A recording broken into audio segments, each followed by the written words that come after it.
This is the fourth lecture for four-year students of Azerbaijan Medical University for second General Medicine faculty. Our lecture will be about basics of perinatology and physiology of the fetus. Perinatology is a subspecialty of obstetrics concerned with the care of mother and fetus at higher than normal risk for complications. Since the prenatal period, depending on the definition, starts at the 20th to 28 weeks of gestation and ends 1 to 4 weeks after birth. Perinatology logically could be an obstetrical and pediatric subspecialty, but in practice it is a part of obstetrics. The comparable area of pediatrics is neonatology. A high-risk baby might be cared for by perinatologists before birth and by neonatologists after birth. The word perinatology is a linguistic sandwich of Greek, peri meaning around or about, natal from the Latin natus mean born, and ology from Greek, logos meaning study of. Perinatal period consists of antenatal, intranatal, and postnatal periods. Perinatology, it is a study of physiology and pathology of fetus from the moment of fertilization. It is a study of embryogenesis, the study of congenital birth defects, the study of harmful environmental factors. It is identification of critical periods of fetal development. It is a study of maternal placenta-fetal system and the study of immune conflict pregnancies. Prenatal mortality rate. Prenatal mortality is the number of stillbirths and deaths in the first week of life per 1,000 total births. The prenatal period commences at 22 completed weeks of gestation and ends 7 completed days after birth.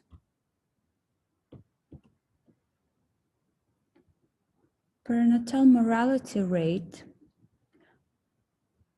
Perinatal mortality rate is calculated as number of perinatal deaths divided to total number of births. It's stillbirth and live birth together, and multiply all this to 1,000, and we will get the perinatal mortality rate. A stillbirth is the death of fetus weighing 500 grams or more, or of 22 weeks gestation or more if weight is unavailable. An early number of neonatal deaths is the death of a live newborn in the first 7 days of life.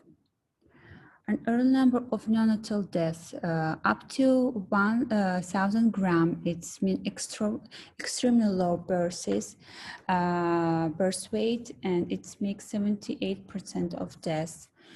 From 1,000 to 1,500 grams, it's a very low birth weight. It is 32% of all deaths. 1,500 grams to 2,500 grams, it's low birth weight and 6.9% of deaths. More than 2,500 grams, death percent is low, so it's 0.3%. Critical stages of development. In the embryonic development, the first critical stage is during implantation. It is 7-8 day of embryogenesis, Second critical stage is placentation. It's from third to eighth week of organogenesis. Fetal development. During the fetal development, first critical stage, 15-20 weeks of rapid development of brain, and second critical stage, 20 to 24 weeks, formation of main functional system of organism. Prenatal diagnostic tests are the study of pedigree of parents, genetic testing of parents, invasive methods of prenatal diagnostic, chorionic wheel sampling, amniocentesis, chordosynthesis, non-invasive methods of prenatal diagnostics, analysis of maternal serum proteins, and ultrasound imaging of fetus membranes and placenta.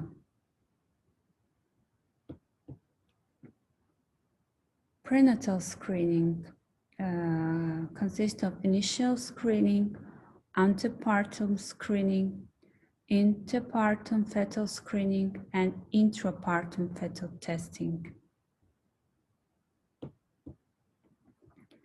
The initial prenatal visit is important in evaluation and assessment of risk during the pregnancy and should take place as early in pregnancy as possible, preferable in the first trimester. Information of vital importance includes maternal, medical, and obstetric history, physical examination, and key laboratory findings. Risk factors during pregnancy include social biological factors. It's usually parents' age, especially maternal age. Maternal age, extremis of maternal age, increased risk of maternal or fetal morbidity and mortality. Adolescents are at increased risk for preeclampsia and eclampsia, in intrauterine growth restriction, and maternal malnutrition. Bad habits, taking drugs, alcohol, they can influence bad to for embryonal development. Family history, a detailed family history is helpful in determining any increased risk of heritable disease stages that may affect the mother or fetus during the pregnancy or the fetus after delivery. Ethnic background, the population screening for certain inheritable genetic diseases is not cost-effective because of the relative rarity of those genes in the general population. However, many genetic diseases affect certain ethnics and in disproportionate amount, allowing cost-effective screening of those particular groups. Emotional stress, weight gain, also can be risk factors during pregnancy. Gaining less than the recommended amount of weight in pregnancy is associated with delivering a baby who is too small. Some babies born too small may have difficulty starting breastfeeding, may be at increased risk for illness, and may experience development delays. Gaining more than recommended amount of weight in pregnancy is associated with having a baby who is born too large, which can lead to delivery complication, cesarean delivery, and obesity during childhood. Gaining more than the recommended amount of weight can also increase the amount of weight women hold onto after pregnancy, which can lead to obesity. Also, extragenital diseases can be risk factors during pregnancy. Cardiovascular, renal diseases, anemia, can be risk factors during pregnancy. So as the blood volume increases, congestive heart failure can worsen. Congenital heart defects, if you were born with a heart problem, probably baby has a greater risk of developing some type of heart defects too. Might also be at risk for baby might also be at risk for heart problems occurring during pregnancy and of premature birth. Severe anemia during pregnancy, it increases risk of premature birth. Having a low birth weight baby and postpartum depression. Some studies also show an increased risk of infant death immediately before or after birth. Also, infections, chronic and specific infections can be dangerous during pregnancy, as it can cause problems for unborn babies such as hearing loss, blindness, learning difficulties, and etc. Risk factors during pregnancy. First of all, obstetric history must be examined. It's important to learn about abortions and if a woman had in past premature deliveries or current abortions, because current abortions, diagnosis of current abortion is made after 3 or more consecutive spontaneous losses of pregnancy before 20 weeks gestation. If a woman had before current abortion, it's very important. So she had to make a checkup for karyotype of abortus specimen, for perinatal karyotype, survey for cervical and uterine anomalies, screening for hormonal abnormalities.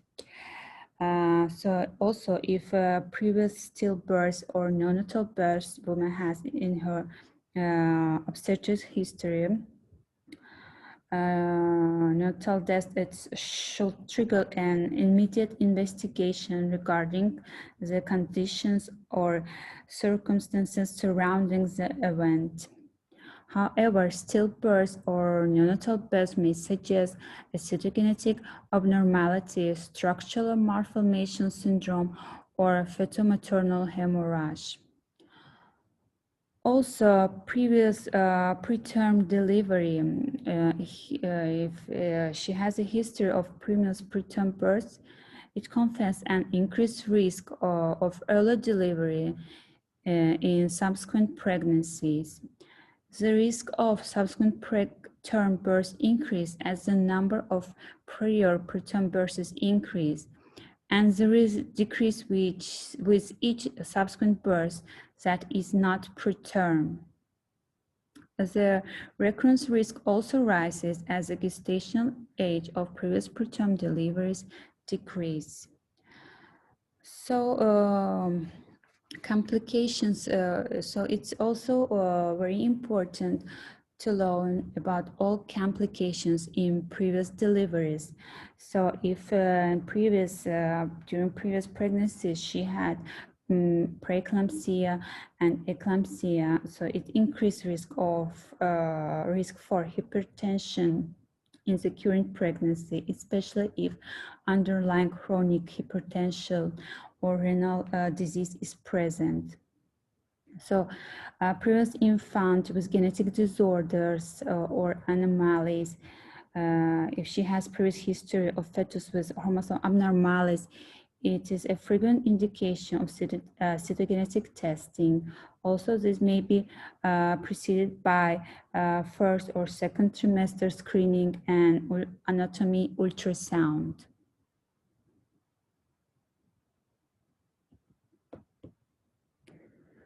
Risk factors during pregnancy, it's pathology of early terms of pregnancy, hemorrhage in first and second half of pregnancy, treating abortion and premature deliveries in pregnancy, RH negative blood, pelvic presentation, multiply pregnancies, and overtime pregnancy. Initial visit screen tests are rubella testing, rapid plasma reading, hepatitis B, HIV, gonorrhea, chlamydia, pap smear, and urine analysis. At the first prenatal visit, a clean catch urine culture and sensitivity should be performed. Any growth should be treated with medicamentations. At all subsequent visits, urine dipstick testing to screen for protein, glucose, leukocyte esterase, blood or many combination of markers is useful in identifying patients with a change in baseline urinary composition. Antepartum management in the first trimester screening, natural translucency measured between 11 and 13 weeks, combined with maternal serum-free beta-hemorrhagic chronotropin and pregnancy-associated plasma protein A levels, has been found to have 87% on sensitivity for detection of trisomy 21, with a 5% false positive rate. In the absence of chromosomal abnormalities, an increased natural translucency is associated with an increase of structural cardiac abnormalities and skeletal dysplasias and so forth.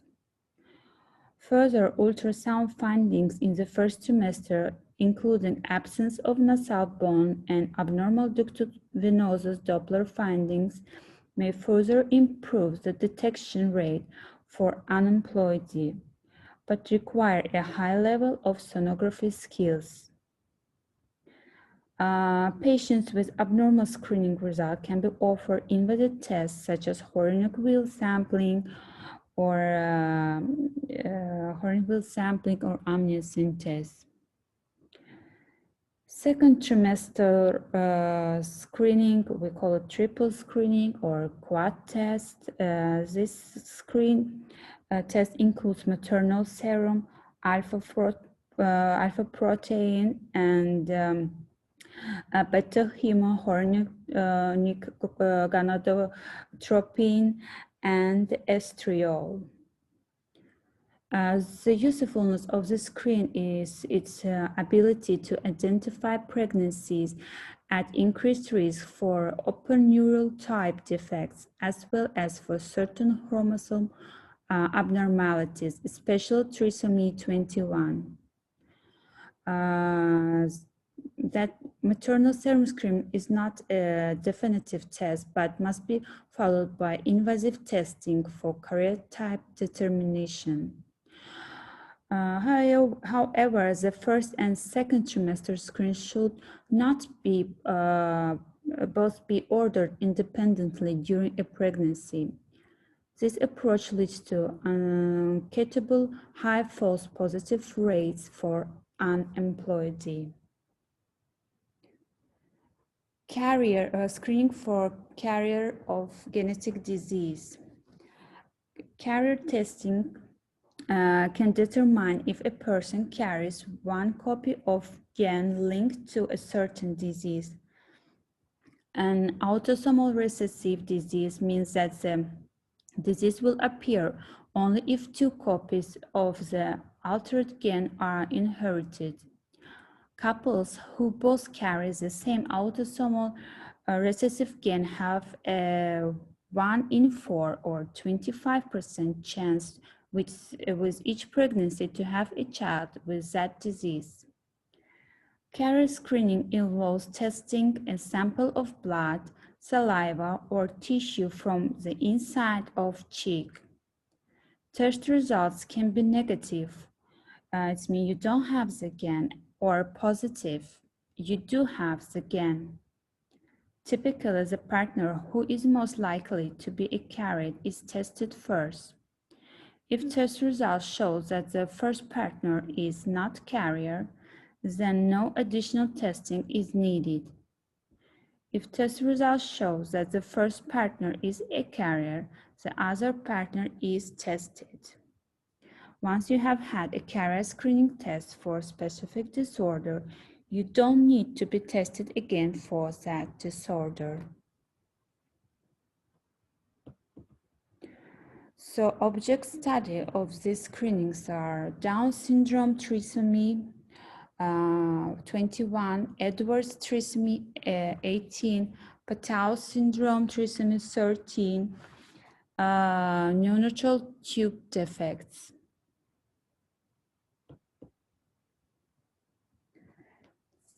Gestational diabetes screening.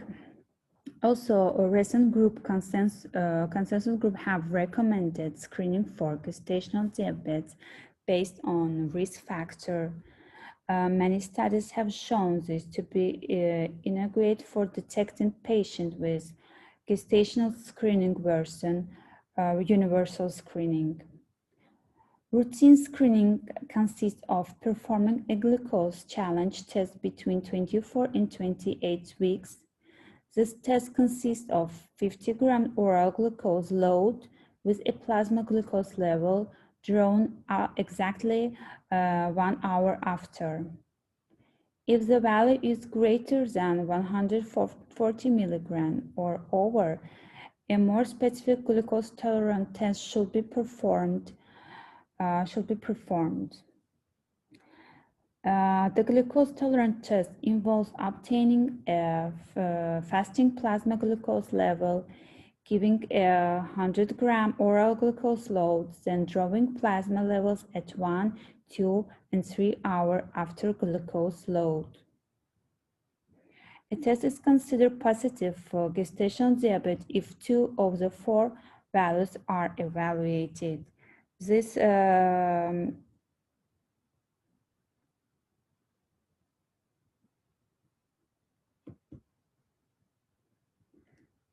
fetal assessment during pregnancy include ultrasonography, chorionic villus sampling, amniocentesis, amnioscopy, chordosynthesis, and fetal blood sampling.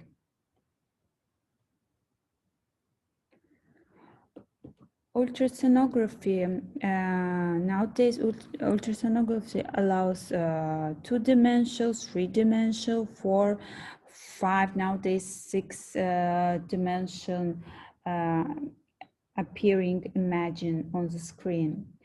A standard ultrasonography examination should provide information such as fetal number, presentation, documentation of fetal viability, assessment of gestational age, amniotic fluid volume, placental location, and fetal biometry and anatomic survey of the fetus. A specialized ultrasound examination is performed when an anomaly is suspected based on history, biochemical abnormalities, or results of either the limited of standard scan. Other specialized examinations include fetal Doppler, biophysical profile, fetal echocardiogram, or additional biometric studies.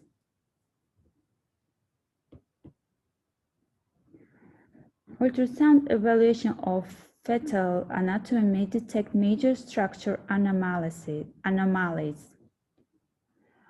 Cross malformations such as anencephaly and hydrocephaly are commonly diagnosed and rarely missed. However, more suitable anomalies such as facial defects, diaphragmatic hernias, and cardiac defects are more commonly reported to have been missed by ultrasonography. Typically, the fetal anatomic survey is performed at 7 and 20 weeks. However, there is controversy regarding the potential benefits of an earlier sonogram at 14, 16 weeks using the transvaginal probe. The early scan allows earlier detection of anomalies that are almost always present by second trimester, as well as allowing greater detailed viewing of the fetal anatomy by using higher resolution vaginal transductors. So basic anatomy include visualization of cerebral ventricles, four-chamber view of the heart, examination of the spine, examination of the stomach, and examination of renal region.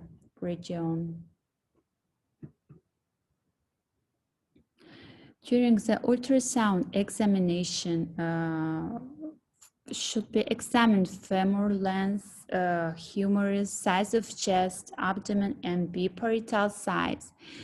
During examination of these parameters, fetal growth retardation can be diagnosed. So abnormality in the sizes, give us the diagnosis of fetal growth retardation. Fetal growth retardation can be symmetrical and asymmetrical. Symmetrical is a simultaneous growth retardation of length and weight. Asymmetrical fetal growth retardation is growth retardation of weight with normal length.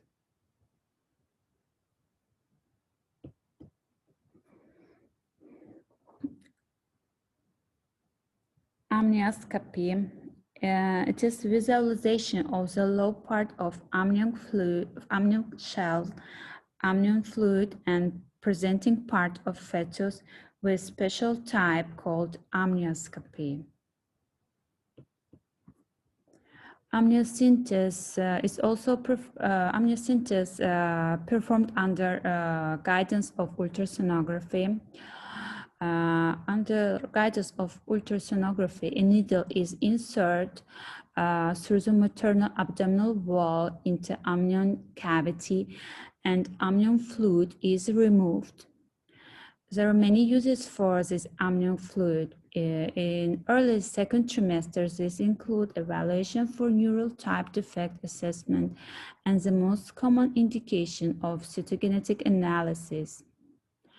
Amniocentesis is often performed between 15 and 20 weeks gestation, and fetal cells from amniotic fluid are obtained.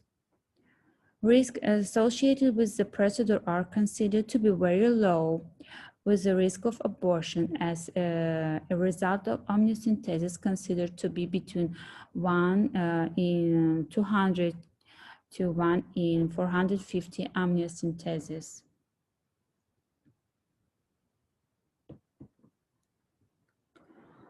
Chorionic villus sampling is an invasive test performed between 9 and 13 weeks gestation and can be performed either trans-cervically or trans-abdominally.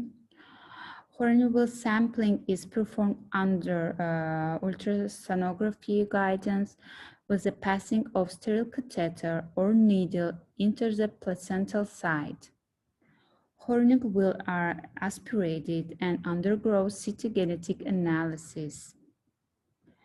The benefit of chorionic villus sampling over amniocentesis that is its availability earlier in pregnancy. But disadvantage is that unlike amniocentesis, it does not allow diagnosis of neural type defects.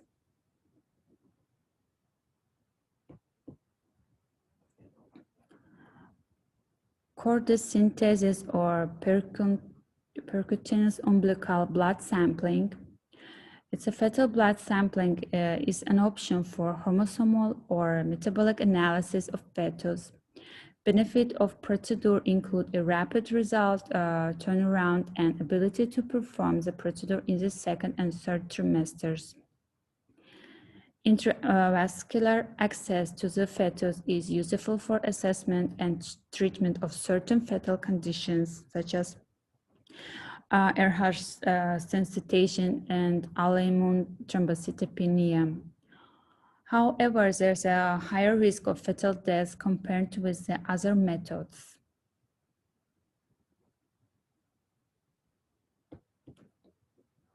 Antepartum fetal testing include fetal movement assessment, non-stress test, biophysical profile, contraction test, and Doppler velocimetry. Fetal movement assessment, it's a fetal movement counting.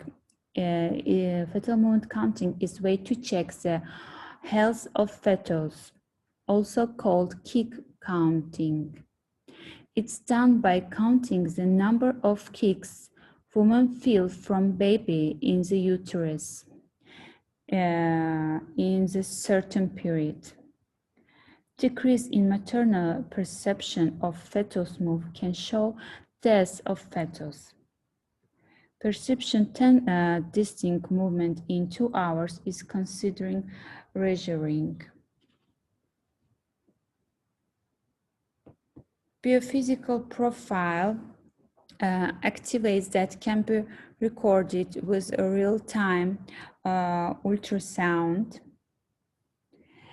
And the biophysical profile is another way to access the fetal well-being.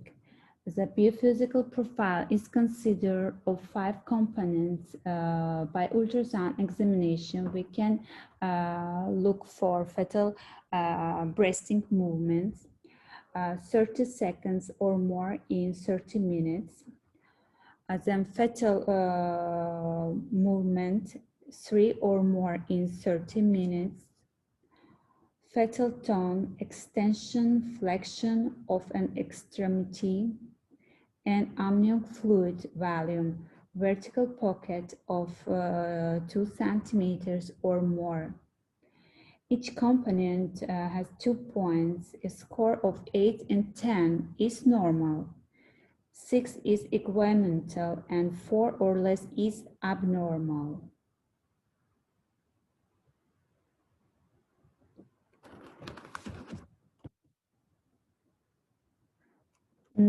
Doppler studies, fetal Doppler studies initially were used to assess the placenta by evaluation of umbilical artery outflow. They have since evolved to a more comprehensive multivessel evaluation of fetal studies.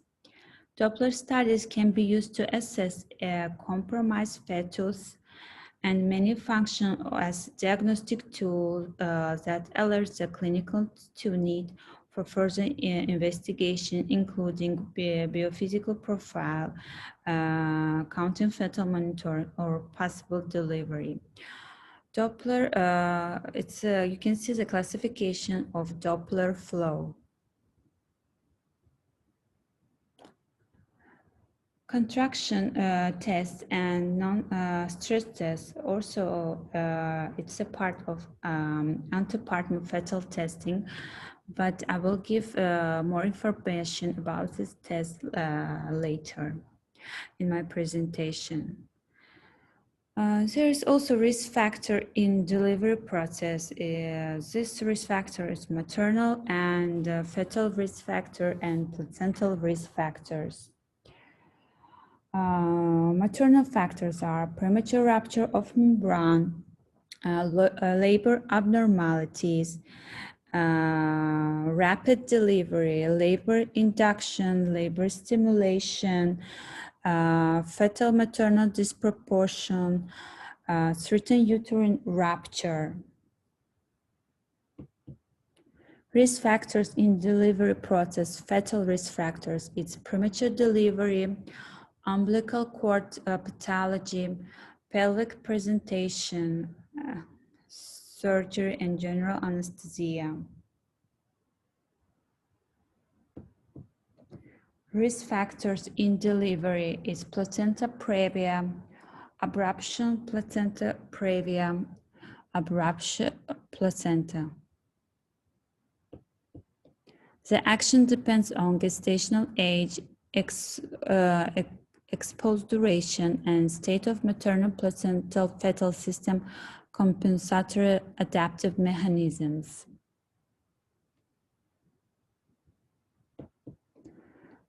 Primary placenta classification. Primary placenta insufficiency. It's failure of first wave of trophoblast invasion before 16 weeks, and after 16 weeks, it's secondary placental insufficiency. It's failure of second wave of trophoblast invasion.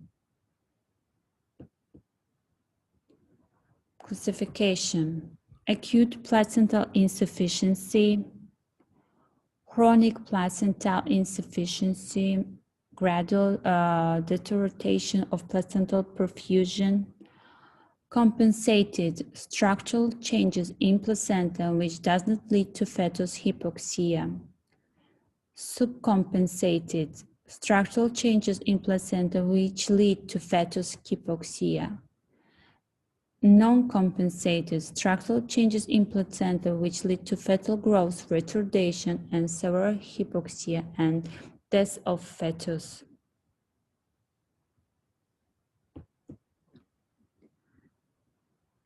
Two ways of trophoblast evasion.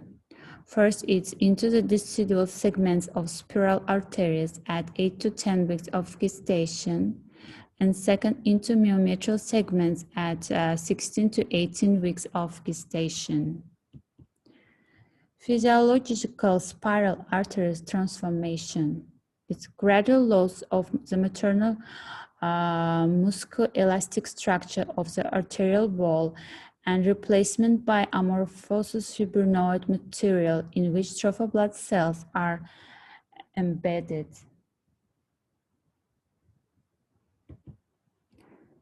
Pathogenesis of placental insufficiency. It's failure of trophoblast invasion and spiral artery transformation, failure of local vasodilatators production.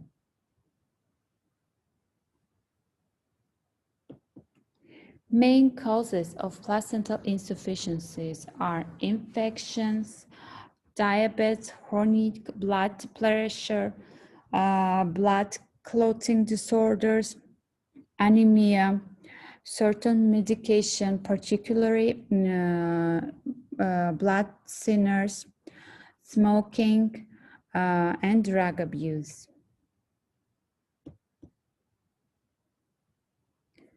Diagnostic of placental insufficiency.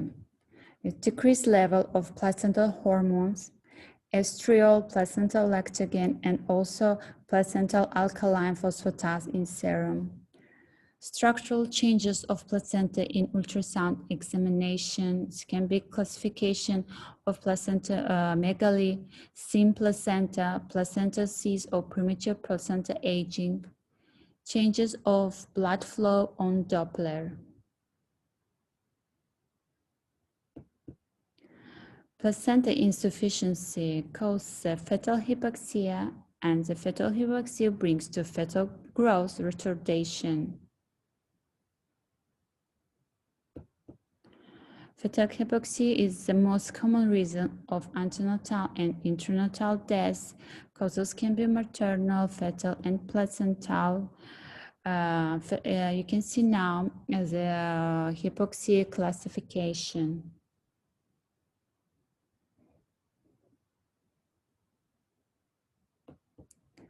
Severity of hypoxia. Functional mild form. Only hemodynamic changes happen. Metabolic moderate form and destructive severe form. Irreversible tissue changes happen.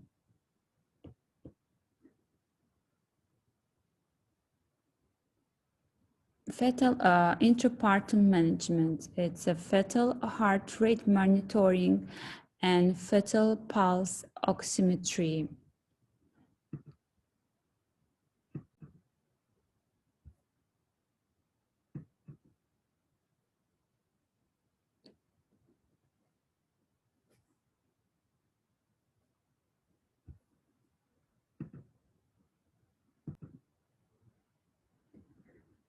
Fetal heart rate monitoring has been increased. Fetal heart rate monitoring made increases in cesarean section rate for fetal distress, and operative vaginal delivery rate, with no reduction in overall perinatal mortality, but possibly a decrease in perinatal mortality from fetal hypoxia. So all normal labors nowadays are in all normal labors is electronic fetal monitoring. Cardiotocography always used in all normal labors. Normal human labor is characterized by regular uterine contractions, which cause repeated transient interruption of fetal oxygenation. Most fetuses tolerate this process well, but some do not.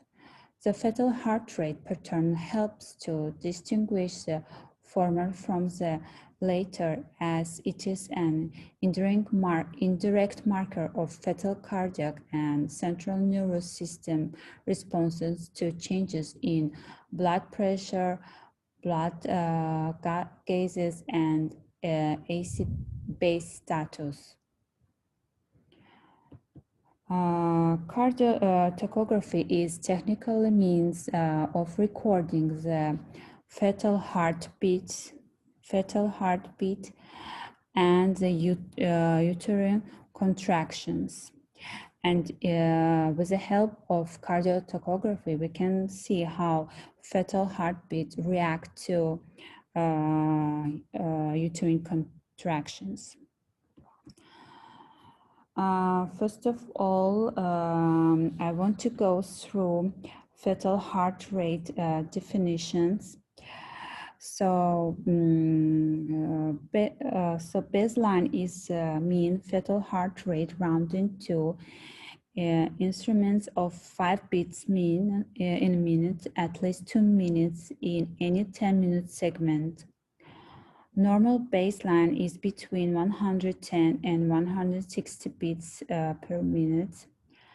Baseline fetal heart rate below 110 is defined as bradycardia, and above 116 is defined as tachycardia. Variability, baseline variability refers to a variation of fetal heart rate from one beat to next.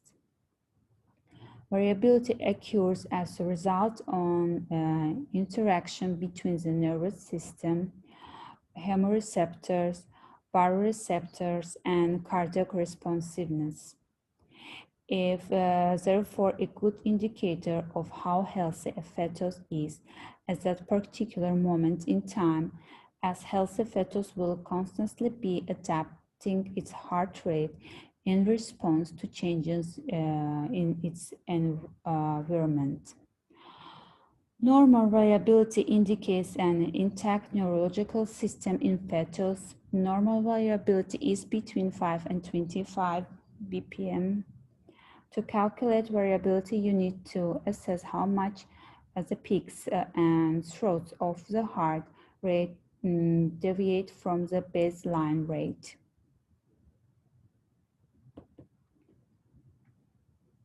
Accelerations at 32 weeks or greater are defined as elevation before the baseline of 15 beats per minute lasting 50 seconds or longer. Acceleration less than 32 weeks is defined by elevation of 10 beats per minute lasting at least 10 seconds. 2 or more acceleration in a 20-minute interval are reassuring. This defines reactivity in non-stress test. I will give more information about non-stress test a little bit later. Decelerations are also, we have early, late, and variable deceleration. Early deceleration is start when uterine contraction begins and recover when uterine contraction stops. This is due to increased fetal intracranial pressure causing increased vagal tone. Quickly resolves once the uterine contraction ends and intracranial pressure reduced, is considered to physiological. Variable decelerations, rapid fall in baseline rate with a variable recovery phase, variable in duration, and may not have any relationship to uterine contractions. Most often seen during labor and in patients with reduced amniotic fluid volume are usually caused by umbilical cord compression. The umbilical vein is often occluded, first causing an acceleration in response. And then the umbilical artery is occluded, causing a subsequent rapid deceleration. When pressure on the cord is reduced, another acceleration occurs, and then the baseline rate returns.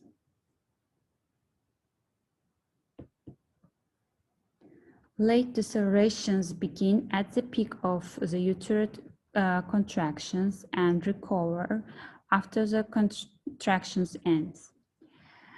Indicates insufficient blood flow, fetal hypoxia, and acidosis. Reduced uteroplacental blood flow can be caused by maternal hypotension, preeclampsia, uterine hyperstimulation. Fetal blood sampling for pH is indicated. Prolonged deceleration lasts more than 2 minutes. If it lasts between 2 and 3 minutes, it is classed as non-restoring, and if it lasts longer than 3 minutes, it is immediately classed as abnormal, and action must be taken quickly. Here you can see the cardiotocography classification.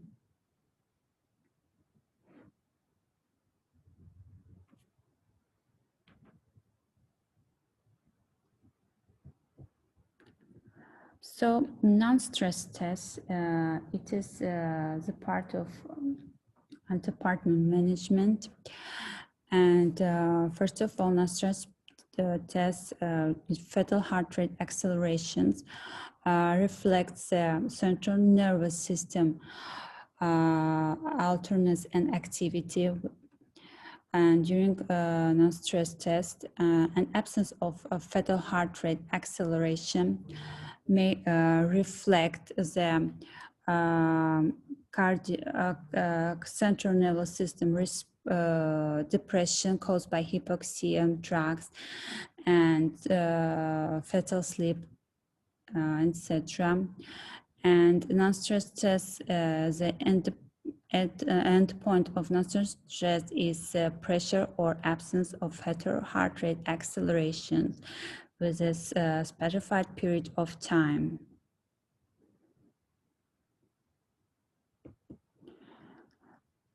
Acceleration of the fetal heart rate occur with fetal movement, uterine contractions, or in response to external stimuli.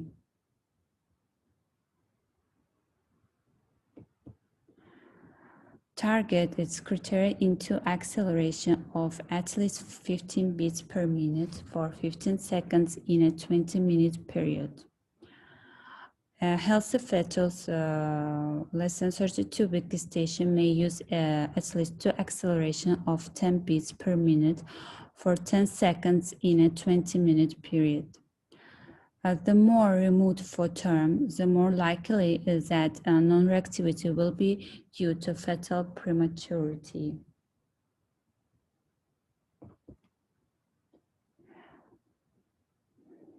So the test means reactive when presence of at least 2 acceleration in a 20-minute period. non-reactive when fetal heart rate does not accelerate to meet criteria or a fetus does not move. Reactive or non-reactive with deceleration, individualized management.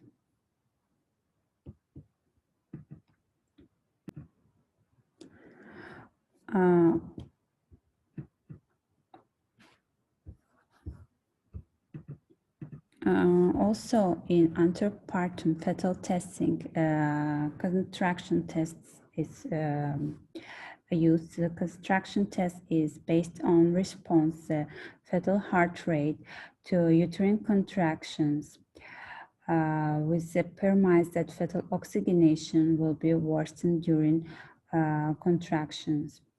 The test requires 3 contractions in 10 minutes to be adequate for interpretation.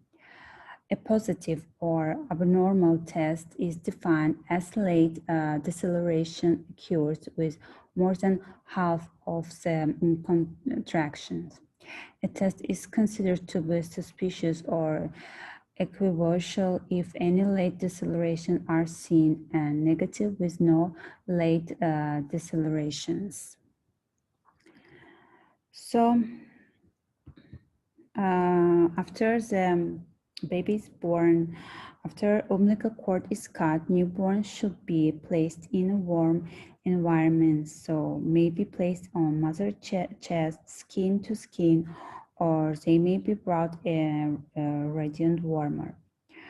Early skin-to-skin contact increase the crying and facilitate bonding and is therefore encouraged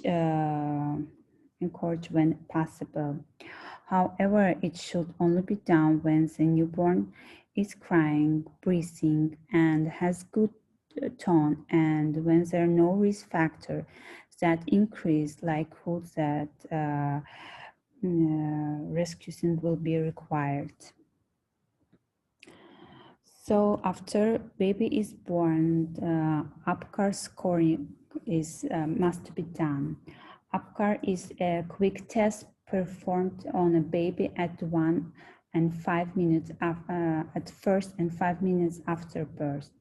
The first minute score determines how well the baby tolerated the birthing process. The 5-minute score tells the healthcare provider how well the baby is doing outside the mother's womb. In rare cases, the test will be done in 10 minutes after birth. So A for activity and muscle tone, APGAR, P for pulse, G for grimace, and A appearance for appearance, and R for respiration. So breathing effort, if the infant is not breathing, the respiratory score is 0. If the respiration are slow or irregular, the infant score 1 for respiratory effort.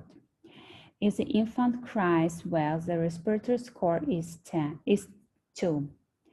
Heart rate is evaluated by a stethoscope. This is most important assessment. If there is no heart beat, the infant scores 0. If heart rate is less than 100 beats per minute, the infant score 1 for heart rate. If heart rate is greater than 100 beats per minute, the infant score 2 for heart rate. Muscle tone. If muscles are loose and floppy, the infant scores 0 for muscle tone.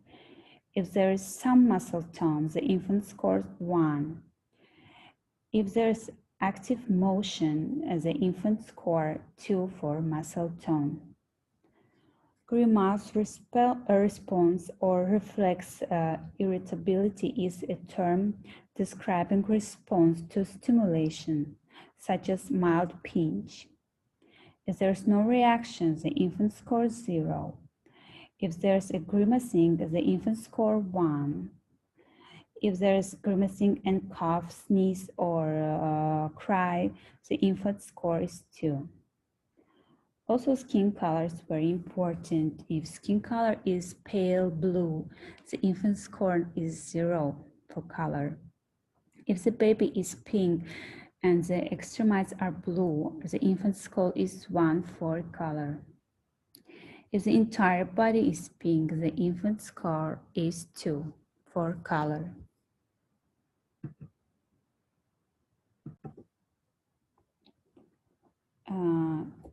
A neonatologist should perform a complete physical exam of the newborn within the first 24 hours of life.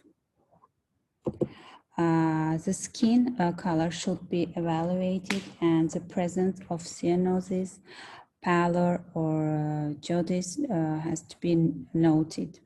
Healthy newborn, how I told before, should be pink. Postpartum infants often have a dry, cracked skin. Head, face, and neck also must be examined. The head should be evaluated for any asymmetry. The anterior frontal should be soft and not pulsed or bulging when the newborn is calm. It is typically 4 centimeters in size and may be enlarged with hyperthyroidism or increased intracranial pressure. The posterior frontal is typically less than 1 centimeter, may not be palpable. The face should be evaluated for dysmorphic features, malformations, and asymmetricities. The chest should be evaluated for deformations such as wide list, spaced or accessory nipples or pectum ex victum. The respiratory effort and rate should be evaluated looking for signs of respiratory distress. And early on, tachypnea may be the only sign of pathologic process are varied as pneumonia, amnion fluid, or meconium aspiration syndrome, sepsis, or congenital heart disease. Breast sounds are auscultated, paying attention to the quality of breast sounds, their air entry, and any asymmetry that is present across the lung files. Also, the examiner of the abdomen should listen for bowel sounds and palpate the abdomen for meses, organomegaly, or abnormal musculature. The liver is easily palpable in the newborn, and the inferior edge is usually 1-2 centimeters below the right costal margin. It is also often possible to palpate the kidneys and spleen. Absence of the abdominal musculature may be associated with significant urinary tract abnormalities. Also, genitalia should be examined. The penile length and clitoral size should be inspected to rule out abgenous genitalia. The labia majora should cover the labia minora, and clitoris is a term female. The scrotum should be evaluated for hernias or messes and descent of testicles. The rectum should be evaluated for patency and position, and anteriorly displaced rectum may be associated with a rectogenital fistula. Also, musculoskeletal system must be examined.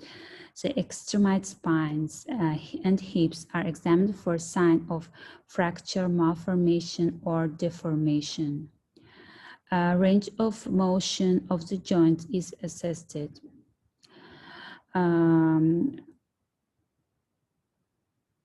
Arthrogryposis, contractures of joints may be seen with neuromuscular disease or oligohydramnios as a result of decreased or limited movement in utero.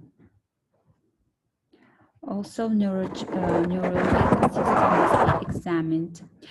A healthy full-term newborn at rest should be lie with extremities flexed. Decreased tone may be a sign of neuromuscular or systemic illness such as sepsis. There should be spontaneous intermittent movement of all four limbs, and baby should be alert during last portion of examinations. So primitive reflexes such as motor and grasp also must be examined in newborn.